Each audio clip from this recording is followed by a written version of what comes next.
Hello everyone, so welcome to one more video. और आज की इस पर्टिकुलर वीडियो हम ये देखेंगे कि आपको स्टीम की कंडीशंस दी हुई हैं, then how will you identify whether the steam is wet steam, dry saturated steam और सुपर हीटेड स्टीम। ठीक है, तो वो देखेंगे। और स्टीम के न्यूमेरिकल करने के लिए ये सब पहचानना आपको आना बहुत ज़रूरी है।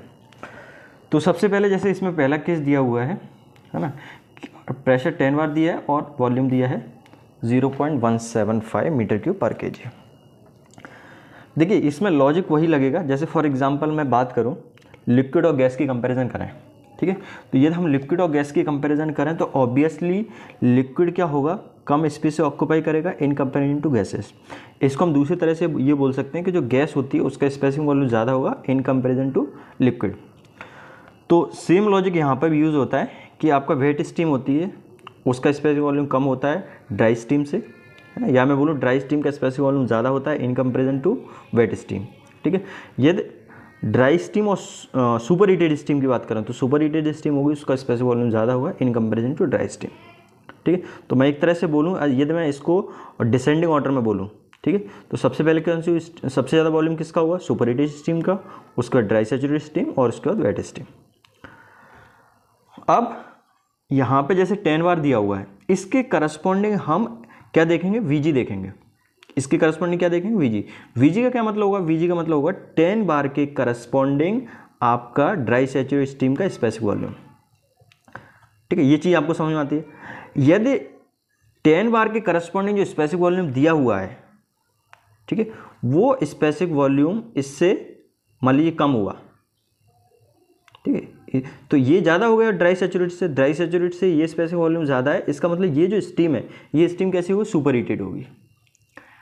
यदि ऐसा है कि ये जो वॉल्यूम है ये स्पेसिफिक वॉल्यूम है ये आपका वीजी से कम है ना, तो ड्राई सैचुरेटेड से कम है, ड्राई सैचुरेटेड से वॉल्यूम कम होगा तो कौन सी स्टीम हो जाएगी, वेट स्टीम हो जाएगी। तो अब मैं इसको देख के आपको बताता हूँ। देखिए 10 बार दिया है, 10 बार को मेगा पास्कल में चेंज करेंगे तो इसका आंसर हो जाएगा 1 मेगा पास्कल। अब 1 मेगा पास्कल के करस्पॉन्डिंग हम क्या चेक करते हैं, वीजी चेक करते हैं। तो ये 1 मेगा पास्कल है, इसके करस्पॉन्डिंग वीजी चेक करते हैं, ये वीएफ है और ये वीजी है। ठीक है, तो इसकी वीजी की वैल्यू कितनी, 0.19444। तो मैं यहाँ पे लिख देता हूँ, ये जो वीजी है इसके करस्पॉन्डिंग है 0.19444 और ऑब्वियसली इसकी यूनिट क्या होगी, मीटर क्यूब पर किलोग्राम। ठीक है, अब इसको फर्दर देखो आप। तो यहाँ से आपको ये समझ में आता है कि जो दिया हुआ जो ये वीजी है ये ज़्यादा है, मतलब ड्राई सैचुरेटेड स्टीम है उसका स्पेसिफिक वॉल्यूम ये है और दी हुई स्टीम है इसका स्पेसिफिक वॉल्यूम ये है, मतलब जो आपको दी हुई स्टीम है उसका specific volume dry saturated steam है, ये ड्राई सैचुरेटेड स्टीम है इससे कम है। ड्राई सैचुरेटेड स्टीम से स्पेसिफिक वॉल्यूम कम है, इसका मतलब ये स्टीम आपकी कैसी हो जाएगी, वेट स्टीम हो जाएगी। आपको लॉजिक समझ में आ गया होगा, पहले ही मैंने बता दिया है। अब हम दूसरे क्वेश्चन पर चलते हैं।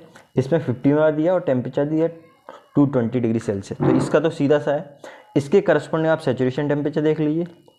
यदि आपका जो सैचुरेशन टेम्परेचर आपको समझ में आता है वो मिनिमम टेम्परेचर जिस पे आपका पूरी तरह से वाटर स्टीम में चेंज हो जाता है ना, पूरी तरह से वाटर ड्राई सैचुरेटेड स्टीम में चेंज होता है, वो सैचुरेशन टेम्परेचर होता है।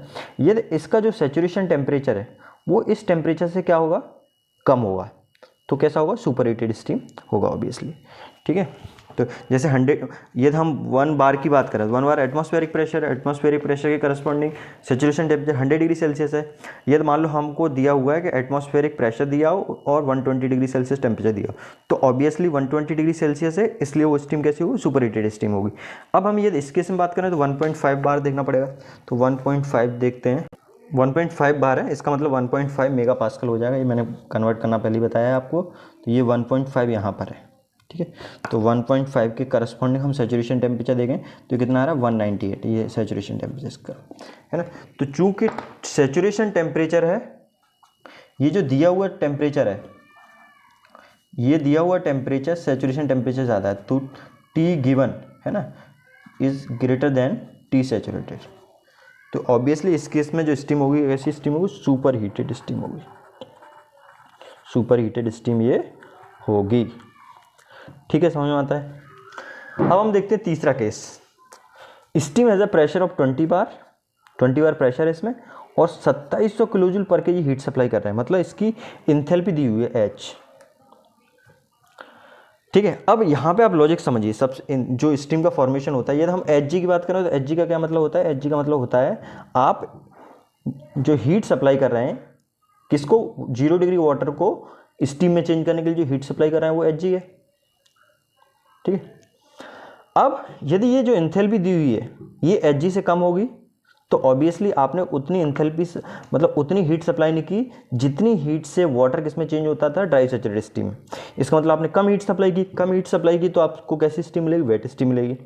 यदि आपने इससे ज़्यादा हीट सप्लाई की, Hg से ज़्यादा हीट सप्लाई की, तो ऑब्वियसली जो आपको स्टीम मिलेगी वो कैसी स्टीम मिलेगी? सुपर हीटेड स्टीम मिलेगी। तो आइए अब इसको स्टीम टेबल से देखते हैं, है ना। 20 बार को मेगा पास्कल में चेंज करेंगे 2 मेगा पास्कल, है ना। ये आपको समझ में आना चाहिए।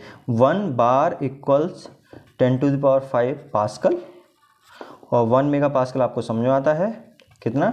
10⁶ पास्कल। तो ऑब्वियसली जैसे यदि मुझे बार को चेंज करना है मेगा पास्कल में तो क्या करना पड़ेगा? 10 से डिवाइड करना पड़ेगा। तो यहाँ पे ये 2 दिया है। अब 2 के करस्पॉन्डिंग हम देखेंगे Hg।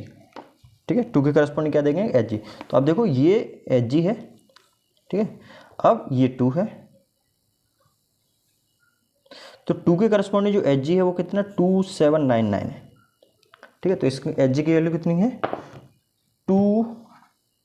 Hg equals 2799.5 kilo joule पर किलोग्राम। लेकिन जो आप सप्लाई कर रहे हो हीट वो कितना हीट है? मतलब इसका मतलब ये हुआ कि आपको ड्राई सैचुरेटेड स्टीम बनाने के लिए इतनी हीट सप्लाई करनी पड़ेगी आपको 20 बार प्रेशर पे। लेकिन आप सप्लाई कितनी कर रहे हो? आप सप्लाई कर रहे हो 2700 किलो जूल पर किलोग्राम। ठीक है, तो यहाँ से समझ में आता है चूँकि जो एंथैल्पी है ना, it is lesser than Hg। ठीक है, तो इसका मतलब आपकी जो स्टीम होगी वो कैसी होगी? वेट स्टीम होगी। आई होप ये आपको समझ में आ गया होगा। Thank you.